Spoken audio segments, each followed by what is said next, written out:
तो आज की वीडियो में हम बात करने वाले हैं कि फैटी लिवर का ट्रीटमेंट क्या है, किन स्टेप्स को फॉलो करके हम फैटी लिवर का ट्रीटमेंट कर सकते हैं। नेचुरली फैटी लिवर को ठीक किया जा सकता है या नहीं, ऑलिव ऑयल का फैटी लिवर में क्या रोल है, विटामिन ई का फैटी लिवर में क्या रोल है, अगर हमें वेट लॉस करना चाहिए तो किस रेट से करना चाहिए कि हमारा फैटी लिवर ठीक हो जाए, कोलीन क्या होता है और फैटी लिवर में इसका क्या रोल है।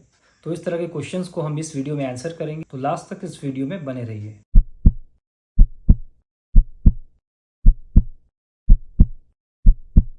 तो आज हम बात करते हैं फैटी लिवर का ट्रीटमेंट हमें कैसे करना चाहिए और क्या ये नेचुरली पॉसिबल है। तो सबसे इंपॉर्टेंट बात ये जानना हमारे लिए ज़रूरी है, फैटी लिवर एक कम्प्लीटली रिवर्सिबल और ट्रीटेबल कंडीशन है। फैटी लिवर को ट्रीट करने का सबसे अच्छा तरीका और एक ही तरीका है जो कि हमारी लाइफस्टाइल मॉडिफिकेशंस हैं।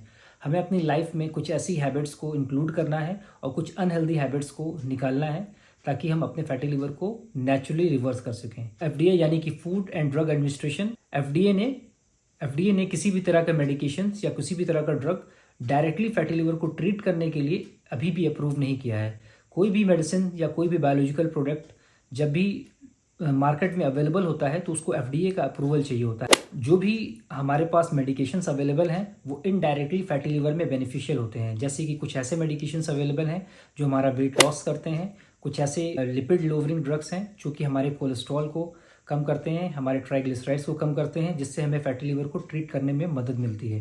बट डायरेक्ट फैटी लिवर को ट्रीट करने के लिए एफडीए ने अभी किसी भी तरह का ड्रग या किसी भी तरह का मेडिकेशन अप्रूव नहीं किया है। तो the best way and the only way to treat fatty liver is our lifestyle modification. अब इंपॉर्टेंट क्वेश्चन ये है कि fatty liver completely and naturally reversible क्यों है। हमारे लिवर के अंदर एक खास कैपेसिटी होती है जो बाकी किसी और ऑर्गन में नहीं होती है। हमारे लिवर के अंदर रीजनरेशन और रिपेयर की कैपेसिटी बहुत ही अच्छी होती है। अगर हमारे लिवर सेल्स में किसी भी तरह की इंजुरी या किसी भी तरह का सेल डैमेज होता है तो हमारे लिवर के अंदर ये कैपेसिटी होती है कि वो अपने खुद सेल्फ हीलिंग की वजह से और रीजनरेशन की वजह से अपने आप को हील कर सकता है। अगर हम अपना 2/3 ऑफ द लिवर हम रिसेक्ट करवाते हैं तो हमारे लिवर के अंदर हमारा जो बचा हुआ 1/3 लिवर है उसके अंदर ये कैपेसिटी है फिर से अपना फंक्शन और अपना पूरे बाकी लोब्स को फिर से रीजनरेट कर सकता है। और कुछ स्टडीज़ का तो ये कहना है कि 90% लिवर रिसेक्शन के बाद भी वो जो बचा हुआ 10% है वो सेल्फ हीलिंग से, रीजनरेशन कैपेसिटी से फिर से वो पूरा लिवर बन जाता है। तो फैटी लिवर के ट्रीटमेंट को हम 2 पार्ट्स में डिवाइड कर देते हैं।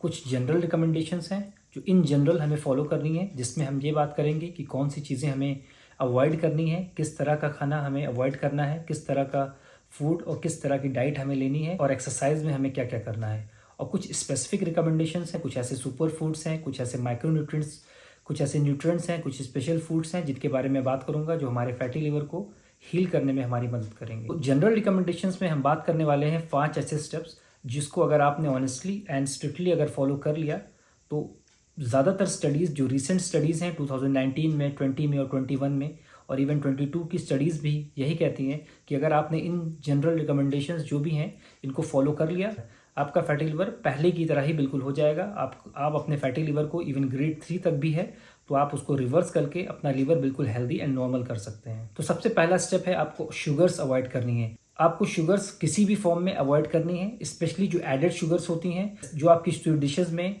आपके डेजर्ट्स में, स्वीट डिशेज़ में, बिस्किट्स में, कुकीज़ एंड केक्स में, ये जितनी भी एडेड शुगर हैं उसको आप अवॉइड करनी है। नेचुरल शुगर्स आप ले सकते हैं, जो नेचुरल शुगर्स फ्रूट्स में प्रेजेंट होती हैं। इवन नेचुरल शुगर्स भी हमें बहुत ज़्यादा अवॉइड करना है, हमें एक लिमिट में, एक मॉडरेशन में लेना है। बट जितनी भी आर्टिफिशियल शुगर हैं या रिफाइंड शुगर हैं जो कि हमारे किचन में चीनी के फॉर्म में जो ज़्यादातर अवेलेबल हैं, इसको हमें अवॉइड करना है। बिकॉज ये रिफाइंड शुगर है, जो नेचुरल शुगर केन से आती है उसको इंडस्ट्रियल प्रोसेस के थ्रू इसको रिफाइन किया जाता है, इसमें कुछ केमिकल्स डाले जाते हैं ताकि इसकी शेल्फ लाइफ बढ़ाई जा सके और ये कंसनट्रेटेड फॉर्म ऑफ शुगर होता है। जो सबसे वर्स्ट फॉर्म ऑफ शुगर होती है वो लिक्विड शुगर होती है जो कि हमारे कोल्ड ड्रिंक्स में, सॉफ्ट ड्रिंक्स में, जो आर्टिफिशियल पैक्ड फ्रूट जूसेस होते हैं उसमें प्रेजेंट होती है और ये highly concentrated form of sugar होती है जो कि हमारे लिवर के लिए बहुत ज़्यादा हार्मफुल होती है। और सबसे मेन कॉज जो फैटी लिवर का है वो शुगर ही है। बिकॉज जो भी एक्स्ट्रा शुगर हम ले रहे हैं वो ultimately through a chain of biochemical reactions वो फैटी एसिड्स में कन्वर्ट हो जाती है और फैटी एसिड्स हमारे लिवर में जाके ट्राइग्लिसराइड में कन्वर्ट हो जाता है और ये ट्राइग्लिसराइड ही अल्टीमेटली हमारे लिवर के सेल्स के अंदर जमा हो जाती है और जिसकी वजह से हमें फैटी लिवर होता है। तो हमें शुगर्स सारी तरह की हर फॉर्म में जितना ज़्यादा से ज़्यादा हो सके अवॉइड करना। द सेकेंड स्टेप हमारा है कि हमें एक्स्ट्रा कैलोरीज अवॉइड करनी है। हमें जो अपना खाना 3 टाइम हम लेते हैं उसके अलावा हम अक्सर एक्स्ट्रा कैलोरीज लेते हैं जो कि ज़्यादातर फास्ट फूड्स में प्रेजेंट होती हैं। जो भी हम फास्ट फूड लेते हैं जैसे पिज़्ज़ा, बर्गर, नूडल्स, इन सब में जो फास्ट फूड में जो प्रोसेस्ड फूड होता है उसके अंदर जो फ़ैट होता है वो सैचुरेटेड फ़ैट होता है। तो सैचुरेटेड फ़ैट हमारी बॉडी के लिए ज़्यादातर हार्मफुल है। सैचुरेटेड फ़ैट नेचुरल फॉर्म में भी होता है जो कि मीट में और मिल्क में, डेयरी प्रोडक्ट्स में भी प्रेजेंट होता है। बट हमें जो ऐसे सैचुरेटेड फूड अवॉइड करने हैं जो कि फास्ट फूड्स में प्रेजेंट होते हैं। हमें जितने भी पैक्ड आइटम्स हैं जो भी मार्केट में अवेलेबल होते हैं जैसे कि बिस्किट्स हैं, कुकीज़ हैं, चिप्स हैं, नूडल्स हैं, इस तरह की चीज़ों को भी अवॉइड करना है। इसमें बहुत ही हाई कंटेंट में ट्रांस फैट होता है। अब ट्रांस फैट के बारे में ये जानना ज़रूरी है कि सबसे वर्स्ट फॉर्म, सबसे ख़राब फॉर्म फैट का जो होता है वो ट्रांस फैट होता है। हमारे जो वेजिटेबल ऑयल्स में जो फैट होता है उसको इंडस्ट्रियल प्रोसेस के थ्रू हम उसमें हाइड्रोजन ऐड कर देते हैं जिसकी वजह से वो हाइड्रोजनेटेड फैट बन जाता है। नॉर्मल लिक्विड ऑयल अगर रूम टेम्परेचर पे सॉलिड बन जाता है तो वो ट्रांस फैट हो जाता है। जो भी कंपनियां हैं, फूड मैन्युफैक्चरिंग कंपनियां हैं, वो ज़्यादातर अपने प्रोडक्ट्स में ट्रांस फैट यूज़ करती हैं जिसका एडवांटेज ये होता है कि वो बहुत ही सस्ता, चीप होता है। फूड की जो लाइफ है, शेल्फ लाइफ है, वो बढ़ जाती है। ज़्यादा दिन तक आप फूड को स्टोर कर सकते हैं ताकि आप ज़्यादा दिन तक उसको सेल कर सकें और फैट का जो टेस्ट है वो भी चेंज नहीं होता है। तो इसमें ज़्यादा एडवांटेज होता है कंपनियों को। तो ट्रांस फैट हमें अवॉइड करना चाहिए। ट्रांस फैट जो है हमारा जो गुड कोलेस्ट्रॉल होता है जिसको हम एसडीएल कहते हैं उसको कम कर देता है, और जो हमारा बैड कोलेस्ट्रॉल होता है जिसको हम एलडीएल कहते हैं उसको और ज़्यादा बढ़ा देता है। ओवरऑल टोटल कोलेस्ट्रॉल को भी बढ़ा देता है। हमारे हार्ट के लिए और हमारे लीवर के लिए, दोनों के लिए ही बहुत ज़्यादा हार्मफुल है। जो मार्केट में पेस्ट्रीज अवेलेबल हैं, कुकीज़ अवेलेबल हैं, फ्रोजन पिज़्ज़ाज अवेलेबल हैं, जितने भी फ्राइड फूड होते हैं, इन सब में ट्रांस फैट होता है। ट्रांस फैट से इवन कैंसर होने का भी खतरा पाया जा रहा है। रिसेंट स्टडीज़ में ये भी मेंशन हुआ है कि अगर आप ट्रांस फैट ज़्यादा अमाउंट में कंज्यूम करते हैं तो आपको ब्रेस्ट कैंसर, प्रोस्टेट कैंसर और कोलोन का कैंसर होने का भी खतरा हो सकता है। तीसरा स्टेप है, हमें लो कैलोरी डाइट लेनी है। हर आदमी को अपनी हाइट, अपनी वेट के हिसाब से और उसकी जैसी लाइफस्टाइल है, हैवी वर्कर है या सेडेंटरी लाइफस्टाइल है, उसी हिसाब से उसकी एक कैलोरी की रिक्वायरमेंट होती है। तो आपको जितनी आपकी बॉडी की कैलोरी की रिक्वायरमेंट है आपको उसी के हिसाब से खाना है। अगर आप ओवर कंजम्पशन करेंगे या जितनी बॉडी को कैलोरीज चाहिए उससे ज़्यादा कंज्यूम करेंगे तो जो एक्स्ट्रा कैलोरीज हैं वो अल्टीमेटली ट्राइग्लिसराइड के फॉर्म में कन्वर्ट होंगी और वो आपके लीवर में फैट के फॉर्म में इकट्ठा होंगी जिससे आपको फैटी लिवर होगा। तो आपको अपने खाने में maximum vegetables and fruits include करने हैं। जितने भी एक्स्ट्रा कैलोरीज हैं उनको कट करना है। आपको ग्रेन्स जो है कम यूज़ करने हैं। ग्रीन लीफी वेजिटेबल्स ज़्यादा यूज़ करनी है। अपने फूड में सलाद का ज़्यादा यूज़ करना है। ग्रेन्स जो हैं एक्सेस में अवॉइड करने हैं। आपको होल ग्रेन्स कंज्यूम करने की कोशिश करनी चाहिए। अनपॉलिश्ड होल ग्रेन जो अनरिफाइंड होता है उसको यूज़ करना है। अपने फूड में हाई फाइबर डाइट यूज़ करनी है। फाइबर लेने का एडवांटेज ये होता है कि फाइबर जो आपके पेट में ग्लूकोज है या शुगर के अब्जॉर्प्शन को रोकता है। फाइबर कोलेस्ट्रॉल के अब्जॉर्प्शन को भी रोकता है। ओवरऑल बॉडी का कोलेस्ट्रॉल लेवल्स को कम करता है। आपका बीपी कंट्रोल करने में भी हेल्प करता है। कौन से फूड होते हैं जिसमें फाइबर ज़्यादा होता है? एप्पल आपको स्किन के साथ खाना है। गुआवा में, ओट्स में, आपको बनाना में फाइबर मिल जाता है। अंजीर में फाइबर होता है। कोकोनट में होता है। स्वीट पोटैटो में, ओनियन में एंड कैबेज में, इन सब फ्रूट्स में आपको हाई फाइबर मिलता है। तो ये सब फूड्स आपको अपनी डाइट में इंक्लूड करने चाहिए। Alcohol one of the most common causes of fatty liver है। तो अल्कोहल आपको अंडर एनी सर्कमस्टेंसेस आपको हर हाल में अल्कोहल अवॉइड करना है। आपको ज़्यादा से ज़्यादा पानी पीना है। 8 to 10 glasses of water per day आपको कंज्यूम करना है। बिकॉज पानी पीने से हमारे बॉडी का जो मेटाबॉलिज्म है वो बूस्ट हो जाता है, वो इम्प्रूव हो जाता है, जो कि हमारे वेट लॉस में भी हेल्प करता है। और चौथा स्टेप है एक्सरसाइज। आपको रोज़ आधे घंटे या 40 मिनट पर डे के हिसाब से आपको रोज़ एक्सरसाइज करनी है। चाहे आप मॉर्निंग में भी कर सकते हैं, इवनिंग में भी कर सकते हैं। एरोबिक एक्सरसाइजेज ज़्यादा फ़ायदेमंद होती हैं, जैसे कि आप स्विमिंग कर सकते हैं, जॉगिंग कर सकते हैं, वॉकिंग कर सकते हैं, रनिंग कर सकते हैं। ज़्यादातर लोग जो है वो वॉकिंग प्रेफर करते हैं, बट वॉकिंग में आपको इस तरह से वॉक करना है कि आपकी हार्ट बीट तेज़ होनी चाहिए, आपकी सांस फूलनी चाहिए, आपको पसीना आना चाहिए और आपकी कंडीशन ऐसी होनी चाहिए कि आप अपने बगल वाले से बात ना कर सकें। अब जहाँ तक वेट लॉस की बात है तो आपको 7 to 10% ऑफ बॉडी वेट अपना वेट लॉस करना है। रिसेंट स्टडीज़ ये कहती हैं कि आप 7 to 10% ऑफ बॉडी वेट अपना लूज़ करते हैं तो आपके फैटी लिवर के रिवर्सल में बहुत ज़्यादा हेल्पफुल है। और वेट लूज़ करने का जो तरीका है वो आपको 0.5 kg से 1 kg पर वीक करना है। अगर आप बहुत तेज़ी से वेट लॉस करेंगे तो जो एक्स्ट्रा फैट है वो अल्टीमेटली आपके लीवर में जाकर डिपोजिट होने लगेगा, जिसकी वजह से फिर से आपको फैटी लिवर होने लगेगा। तो वेट आपको 0.5 से 1 kg पर वीक के हिसाब से ही लूज़ करना है। स्टेप 5 जिसमें हम बात करने वाले हैं स्पेशल रिकमेंडेशंस की या स्पेशल डाइट्स या स्पेशल न्यूट्रिएंट्स की, जो फैटी लिवर में बहुत ज़्यादा हेल्पफुल है। इसमें सबसे नंबर 1 है omega fatty acids. Omega fatty acids anti inflammatory होती है, जो कि हमारे लीवर में अगर किसी भी तरह की इन्फ्लेमेशन है, कोई तरह की सूजन है या किसी भी तरह का डैमेज हो रहा है तो उससे हमें बचाती है। ओमेगा 3 फैटी रिच फूड्स कौन कौन से हैं?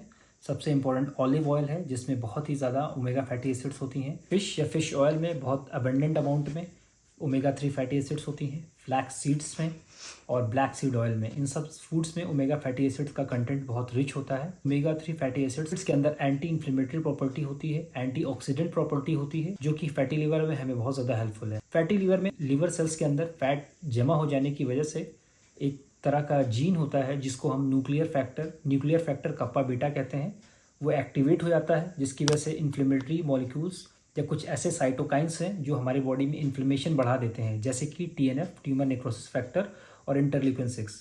ये दोनों मॉलिक्यूल्स ऐसे हैं जो हमारे लिवर सेल्स को डैमेज करते हैं, हमारे लिवर सेल्स को इंजर करते हैं।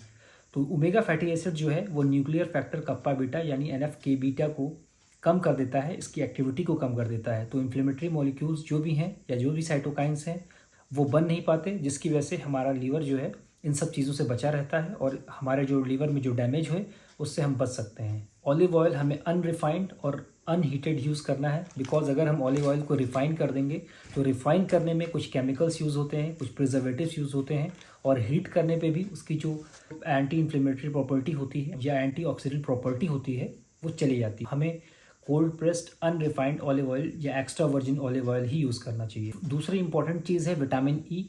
विटामिन ई के अंदर भी बहुत ही ज़्यादा एंटीऑक्सीडेंट प्रॉपर्टी होती है। लिवर सेल्स के अंदर फैट इकट्ठा होने की वजह से ऑक्सीडेटिव इंजरी शुरू हो जाती है। फैट के ऑक्सीडेशन की वजह से फ्री रेडिकल्स बनते हैं जो हमारे लिवर सेल्स को डैमेज करते हैं। तो विटामिन ई एक स्ट्रॉन्ग और पावरफुल एंटीऑक्सीडेंट है। अगर विटामिन लेते हैं तो उसको ऑक्सीडाइज नहीं होने देता है, जिसकी वजह से फ्री रेडिकल्स नहीं बनते हैं या वो न्यूट्रलाइज हो जाते हैं। इससे हमारी फैटी लिवर में बहुत ही ज़्यादा मदद मिलती है। विटामिन ए की जो डोज़ है वो 800 यूनिट्स पर डे है। विटामिन ई के ज़्यादा लेने की वजह से भी हमारे बॉडी में नुकसान हो सकता है, इसलिए हमारी जो डोज़ है वो 800 यूनिट्स पर डे के हिसाब से ही हमें विटामिन ई लेना चाहिए। तीसरी चीज़ कोलिन है। रिसेंट स्टडीज़ में ये भी पाया गया है कि अगर कोलिन की हमारे लीवर में डेफिशिएंसी है तो हमें फैटी लीवर हो जाता है। अब कोलिन क्या होता है? हमारी बॉडी का कोई भी सेल हो या लिवर सेल हो, उसकी जो सेल मेम्ब्रेन है वो फॉस्फोलिपिड की बनी होती है। फॉस्फोलिपिड का एक बहुत ही इंपॉर्टेंट कंपोनेंट होता है फॉस्फोटिडाइल कोलिन, जो कि कोलिन की वजह से ही बनता है, और इसकी वजह से हमारे जो फैट का अपटेक है लिवर के अंदर और बाहर जो भी होता है वो डैमेज हो जाता है। और अगर कोलिन की कमी है तो फॉस्फोलिपिड बनती है वो भी अबनॉर्मल बनती है। तो कोलिन हमें सफिशिएंट अमाउंट में अपने फूड में लेना चाहिए। तो कौन से ऐसे फूड हैं जिसमें कोलिन बहुत ज़्यादा और सफिशिएंट अमाउंट में होता है? सबसे इंपॉर्टेंट है एग योल्क। एग योल्क के अंदर कोलिन बहुत ही होता है। उसके अलावा ब्रोकोली है, fish, chicken, mushrooms, beans, cauliflower, carrot, इन सारे चीज़ों में कोलिन का बहुत अच्छा अमाउंट होता है, तो हमें कोलिन अपनी डाइट में इंक्लूड करना चाहिए। चौथी चीज़ है ग्लूटाथियोन। ग्लूटाथियोन एक बहुत ही पावरफुल एंटीऑक्सीडेंट है जो कि हमें अपनी डाइट में इंक्लूड करना चाहिए। कौन कौन सी ऐसी चीज़ें होती हैं जिसमें ग्लूटाथियोन होता है? जो भी चीज़ें स्मेल करती हैं, जैसे कि गार्लिक, लहसुन, ओनियन, कॉलीफ्लावर या मूली, इन सब चीज़ों में ग्लूटाथियोन होता है। इवन मीट में भी मिथ्योनिन होता है जो कि अल्टीमेटली ग्लूटाथियोन में कन्वर्ट होता है, और ये हमारे लिवर सेल्स के अंदर फैट को कम करने में बहुत ज़्यादा हेल्पफुल होता है। ये हमारे फैटी लिवर को ट्रीट करने में बहुत हेल्पफुल हो सकता है। पांचवी चीज़ है कॉफ़ी। रिसेंट स्टडीज़ में ये पाया गया है कॉफ़ी भी फैटी लिवर को रिवर्स करने में काफ़ी हेल्पफुल है। जो कॉफ़ी की जो अमाउंट है वो 3 कप्स पर डे के हिसाब से आप ले सकते हैं। 2017 और 2021 की स्टडीज़ के अकॉर्डिंग अगर आप कॉफ़ी इंक्लूड करते हैं अपने डे टू डे लाइफ में तो ये लिवर की फाइब्रोसिस में, लिवर के सिकुड़ने को या लिवर की फाइब्रोसिस को प्रिवेंट करता है।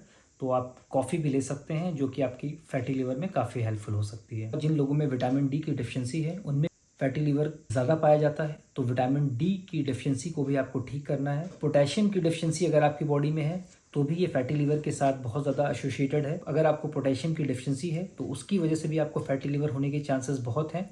तो आपको ऐसे फूड्स इंक्लूड करने हैं अपनी डाइट में जो पोटेशियम में रिच हों, जैसे कि बनाना, स्वीट पोटैटो और कीवी। तो मैंने आपके सामने जो भी रिसेंटली पब्लिश जर्नल्स हैं, जो भी रिसेंट रिसर्चेस हुए हैं, उनके बेसिस पे मैंने एक कंप्लीट फैटी लिवर का जो नेचुरल और सबसे बेस्ट ट्रीटमेंट है वो आपके सामने रखा है। जो भी लेटेस्ट रिसर्चेस हैं और पब्लिश्ड पेपर्स हैं उसका लिंक इस वीडियो के डिस्क्रिप्शन में मौजूद है। तो ये था step by step fatty liver का कंप्लीट ट्रीटमेंट। अगर आप इसको स्टेप बाय स्टेप फॉलो करते हैं और जो भी स्पेसिफिक रिकमेंडेशंस हैं उसको अपनी लाइफ में इंक्लूड करते हैं तो आप फैटी लिवर को कम्प्लीटली एंड नेचुरली पूरी तरह से रिवर्स कर सकते हैं। तो हमारे चैनल को लाइक करें, सब्सक्राइब करें और ज़्यादा से ज़्यादा लोगों को शेयर करें।